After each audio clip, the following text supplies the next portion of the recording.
Professor professor sir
ഞാൻ നിന്നോട് ഇനി വരണ്ടെന്ന് പറഞ്ഞതല്ലേ? Please sir. Shut up. I don't want any of your bloody excuses. നിനക്ക് പോവാം. One second sir. നിങ്ങൾ എന്തിനാണ് എന്നെ ഭയപ്പെടുന്നത്? ഭയമോ? ഞാനോ? അത് നിന്നെയോ? എന്തിന്? I have solid reason sir.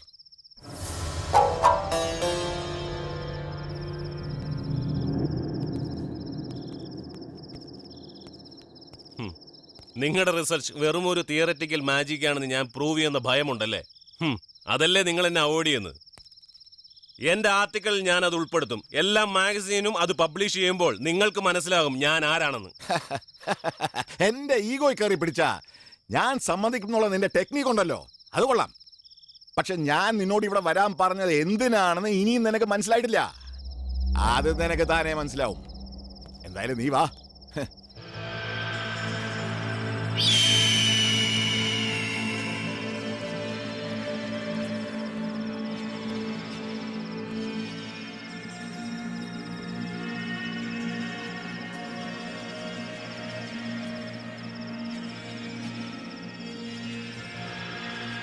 നിനക്ക് ഈ ബംഗ്ലാവിനെ കുറിച്ച് വല്ലത് അറിയാമോ? കുറച്ചൊക്കെ അറിയാം സാർ.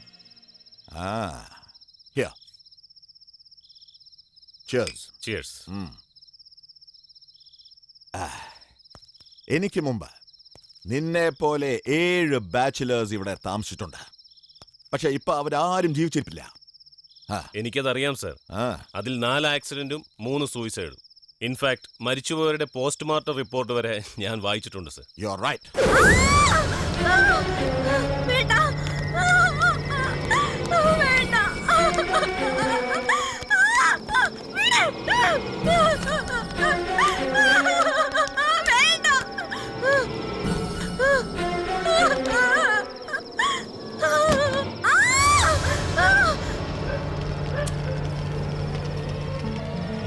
പക്ഷേ അതൊരു സൂയിസൈഡാണോ കൊലപാതകമാണോ എന്ന് ഇതുവരെ കണ്ടെത്താൻ സാധിച്ചിട്ടില്ല.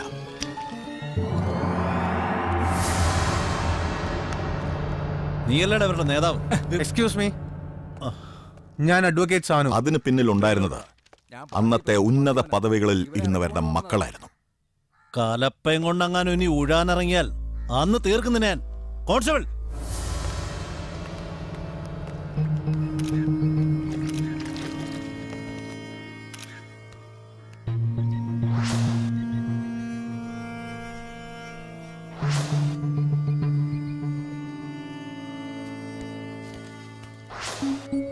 ഈ മരണങ്ങളിൽ എല്ലാം ബെനിഫിറ്റ് ചെയ്തത് നീ വിശ്വസിക്കാത്തതും ഞാൻ പറഞ്ഞതുമായ ആ ശക്തിയാണ്.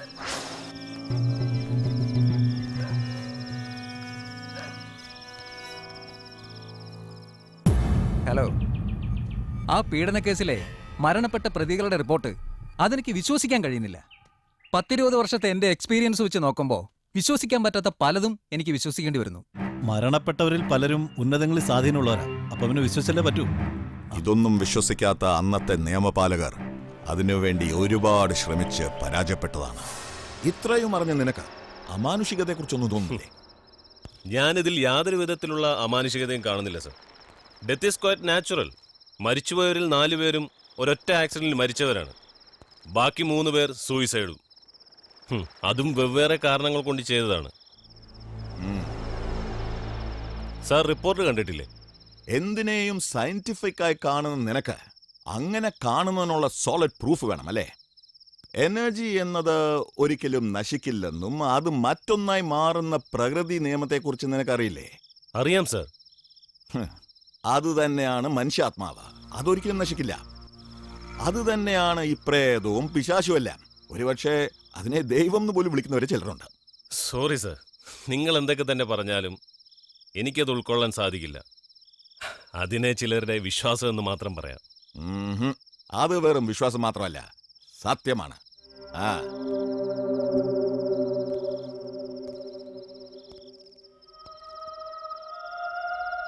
ഓ, അങ്ങനെയാണെങ്കിൽ ഇവിടെ പ്രേതമുണ്ടെന്നാണ് സാറ് പറഞ്ഞു വരുന്നതല്ലേ? തീർച്ചയായിട്ടും. 1 അല്ല 2. ഓ, അതിന് സാറിന്റെ തെളിവുകൾ വല്ലതും ഉണ്ടോ? നിനക്ക് തെളിവ് വേണം അല്ലേ? ഞാൻ കാണിച്ചു തരാം.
വർഷങ്ങൾക്ക് മുമ്പ് ഇതേ ബംഗ്ലാവിൽ താമസിച്ചവരാണ് ഇവർ രണ്ടുപേരും.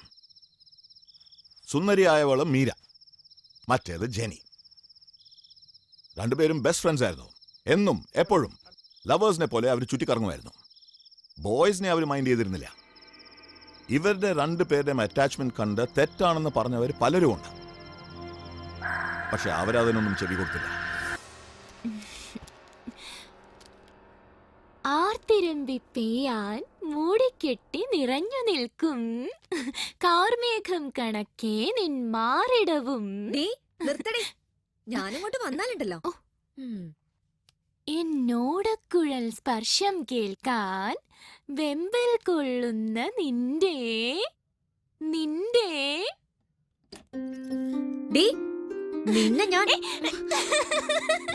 ഞാൻ ഇങ്ങോട്ട് ജെന്നി, ഇല്ല ഇല്ല തരാൻ ഞാൻ തരില്ല. നിന്നോടാ പറഞ്ഞ താടി.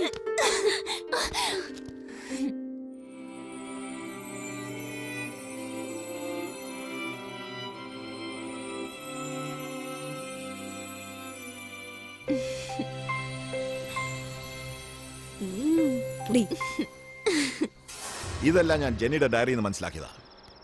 ഇതേ ബംഗ്ലാവില് ജെന്നിയുടെയും മീരയുടെയും മുറിയിലാണ് അവർ കൊല ചെയ്യപ്പെട്ടത്. അവരെ ആര് കൊല ചെയ്തതെന്നും എന്തിനു വേണ്ടി ചെയ്തതെന്നും ഇതുവരെ ആർക്കും അറിയില്ല. പോലീസ് അത് സൂയിസൈഡ് എന്ന് തള്ളിക്കളഞ്ഞു. അതിനുശേഷം വർഷങ്ങളായി ബംഗ്ലാവ് പൂട്ടിക്കളഞ്ഞു.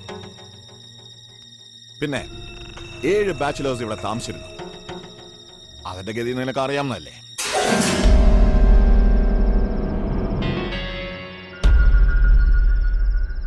സാർ പറഞ്ഞത് വെച്ച് നോക്കുമ്പോൾ എൻ്റെ സ്വപ്നത്തിൽ കണ്ടതും ഞാൻ തേടിപ്പിടിച്ച് ഇവിടെ വന്നതിനും തമ്മിൽ എന്തോ ബന്ധമുണ്ടെന്ന് എനിക്ക് തോന്നിപ്പോകുന്നു സാർ. You're right. ഞാൻ പറഞ്ഞില്ലേ, ഇവിടെ നീ വന്നതിന് ഒരു കാരണമുണ്ട്. ഞാൻ പോലും അറിയാതെ എന്നെ ഇവിടെ കൊണ്ടുവന്ന എന്തിനാണ് സാർ? വാച്ച്.